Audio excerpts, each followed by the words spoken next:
24-এর মার্কশিটেই কি 26-এর সিলেবাস? কারণ বিধানসভা ভিত্তিক নয়া সিলেবাস এখন বিজেপির। 24-এর ভোটের ফলাফল এখন বিজেপির সহায়িকা। 294 বিধানসভা কেন্দ্রে সমীক্ষা করেছে বঙ্গ বিজেপি। আর যেসব কেন্দ্রে তৃণমূলের সঙ্গে 10 থেকে 15,000 ব্যবধান, সেই সব কেন্দ্রে বিশেষ নজর দেওয়া হচ্ছে বঙ্গ বিজেপির তরফ থেকে। অর্থাৎ 24-এ যে মার্কশিট রয়েছে সেটাই 26-এর সিলেবাস। বিধানসভা ভিত্তিক নয়া সিলেবাস এখন বিজেপির। 24-এর ভোটের ফলাফল এখন বিজেপির সহায়িকার রূপ নিয়েছে। মৌমিতা চক্রবর্তী আমাদের প্রতিনিধি আমাদের সঙ্গে রয়েছেন। আরো বিস্তারিত মৌমিতা থেকে জেনে নেব ঠিক কি কি বিষয় এখন বঙ্গ বিজেপির অন্দরে চলছে। মৌমিতা, 24-এর যে মার্কশিট সেটা 26-এর সিলেবাস, ঠিক কিভাবে কি কি পরিকল্পনা বঙ্গ বিজেপির তরফ থেকে নেওয়া হয়েছে একটু বিস্তারিত জানতে চাইবো তোমার থেকে।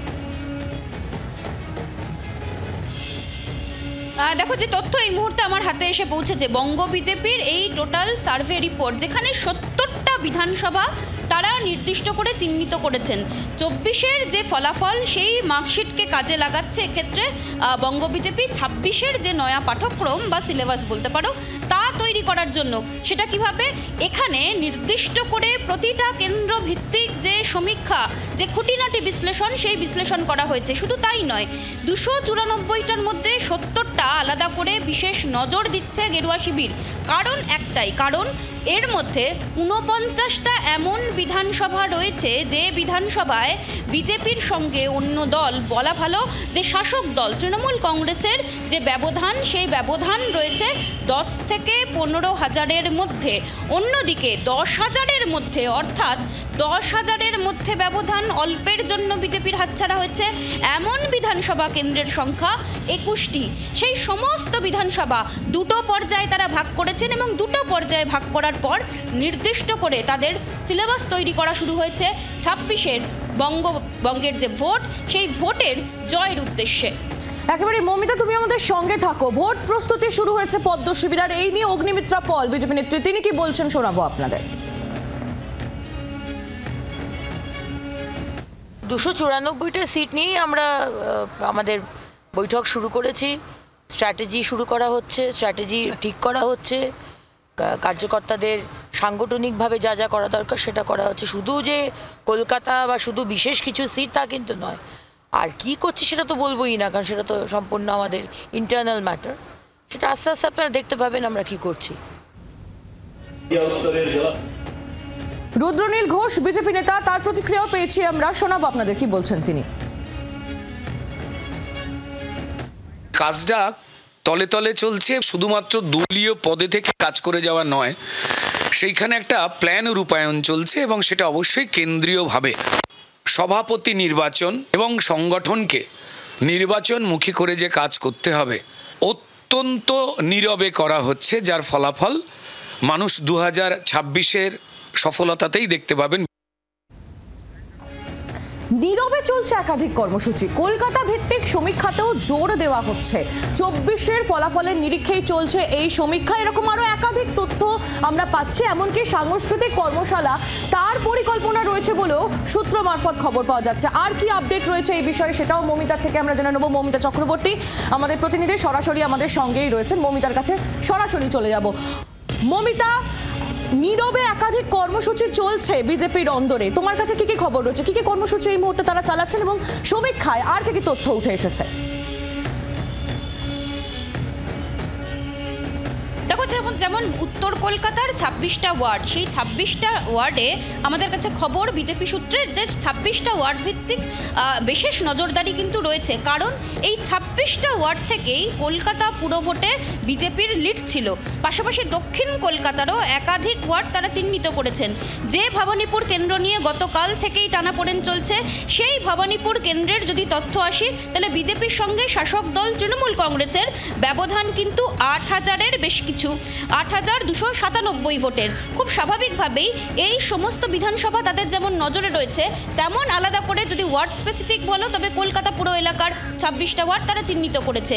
যেমনটা বলছেন যে স্ট্র্যাটেজি কি, খুব স্বাভাবিকভাবেই সংবাদ মাধ্যমের সামনে প্রকাশ্যে কোনো রাজনৈতিক দলই তাদের স্ট্র্যাটেজি বলতে চান না, কিন্তু গোপন বৈঠক, সাংস্কৃতিক কর্মশালা, ছোট ছোট করে এলাকার সমস্ত প্রভাবশালী ব্যক্তিদের সঙ্গে নিয়মিত কমিউনিকেশন, নিয়মিত জনসংযোগ যেমন থাকছে, তেমনই পাড়ার দৈনন্দিন সমস্যা, সেই সমস্যা শোনার কাজ চলছে এবং সেই ফিডব্যাক সরাসরি চলে যাচ্ছে কেন্দ্রীয় নেতৃত্বের কাছে।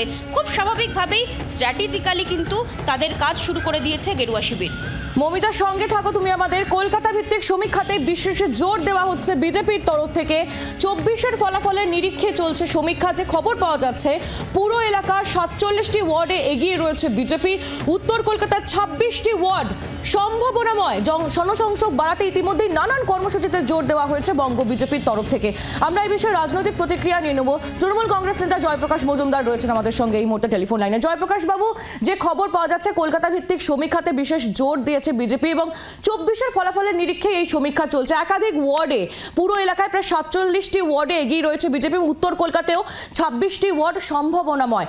জনসংযোগ বাড়াতে একাধিক কর্মসূচি নীরবে চলছে বিজেপির। কিভাবে দেখছেন, কি বলবেন? জনসংযোগ নীরবে চলছে এই কথাটা কে বললো আপনাদের? বিজেপির দলীয় সংহতি নেই, দলের কোনো অবস্থান নেই, কোথাও বুথ কমিটি নেই, কোথাও মন্ডল কমিটি নেই, তার উপর জনসংযোগ কিভাবে চলছে? তারা আরএসএস এ মিটিং করছে এখানে, তারা বলছে জনসংযোগ বাড়াও, একটা বিভ্রান্ত পার্টি। আমি আপনাদের বলি, ঠিক একই রকম হয়েছিল 2019-এর নির্বাচনে, যখন বিজেপি 18টা সিট পেয়েছিল এখান থেকে লোকসভার। তারপরে সামগ্রিকভাবে তারা ভেবেছিল কলকাতা হাতের মুঠোয় চলে এসছে এবং নানাভাবে বলেছিল যে আমরা 130টা বিধানসভায় এগিয়ে আছি। 2019-এর কথা বলছি। কিন্তু দেখা যায় পরবর্তী ক্ষেত্রে 2021-এ গিয়ে আগলাবার 200 পার যে স্লোগান দিয়েছিলেন সেটা কিন্তু নেমে আসে 77-এ, যেটা এখন 65 কি 64 ইত্যাদিতে নেমে এসছে। সব থেকে বড় কথা আমি বলতে পারি, ওদের একটা পরামর্শদাতা কোম্পানি আছে, সংস্থা আছে, অ্যাবাউট বিলিয়ন মাইন্ড নাম, ABM বলা হয়। তারা এইসব কাণ্ড কারখানা করে, যারা ওই বুদ্ধি দিয়েছিল যে ইলেকশন কমিশনের মাধ্যমে ভোটার লিস্টটাকে হেরাফেরি করতে হবে, সেই ABM এরই বুদ্ধি। আজকে সেই সংস্থা আজকে এখানে বিজেপিকে সাহায্য করার জন্য এসছে, কিন্তু তাতে কি কোনো ফল হবে? আমি আপনাদের বলে দিচ্ছি, 2026-এর নির্বাচনে বিজেপি 30টার কম সিট পাবে। আপনারা মিলিয়ে রাখবেন, 30টার কম সিট পাবে। শুভেন্দু অধিকারী যেখানেই দাঁড়াক না কেন বিপুল ভোটে পরাজিত হবে এবং পরবর্তী বিরোধী দলনেতা, যদিও বিরোধী দলনেতার মানে অধিকার পাওয়ার মতন সংখ্যা তারা পাবে কিনা জানি না, বিজেপির বিধায়কদের নেতা হবেন দিলীপ ঘোষ। এই কথাগুলো পরবর্তী ক্ষেত্রে আপনারা মিলিয়ে নেবেন। বিজেপি দৌড় 30 অতিক্রান্ত করবে না সারা পশ্চিমবঙ্গে।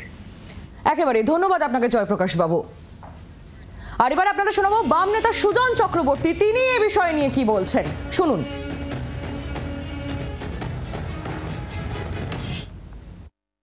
বিজেপি 2026-এর নির্বাচনে কি স্ট্র্যাটেজি করবে, ওর সব গল্প শুনে আমাদের লাভ নেই। স্ট্র্যাটেজির কোনো মানে নেই। স্ট্র্যাটেজির দুটো কাজ, যোগদান বেলা। তৃণমূলের দম বন্ধ হয়েছে, কারা বিজেপিতে আসবে এসো, আর ইতিমধ্যে বিজেপিতে কাদের মন খারাপ হয়েছে তারা বিজেপি ছেড়ে তৃণমূলে যাও। এ তো একই, শুধু আসা যাওয়া আর কি। আর দিল্লি থেকে হেলিকপ্টার ছোটানো হবে, বিষ ঢালা হবে, পশ্চিমবাংলার জায়গায় জায়গায় বিষ ঢালা হবে। নরেন্দ্র মোদী, অমিত শাহ, যোগী, এসব নানাবিধ বিষ, আর তার সাথে পাল্টা বিষ পশ্চিমবাংলায় যারা আছে তৃণমূলের বাহিনী। আমাদের রাজ্য তাকে কলুষিত করা হচ্ছে নির্বাচন প্রক্রিয়ায়, সেটাই বন্দোবস্ত হচ্ছে। কে কটা সিট কি গুনছেন না গুনছেন তার উপর কিছু নির্ভর করছে না। এখন ভূতে ভরা ভোটার লিস্ট পরিষ্কার হবে তারও কোনো ইঙ্গিত নেই। বাংলার আওয়াজ, বাঙালির আবেগ, জি 24 ঘন্টা।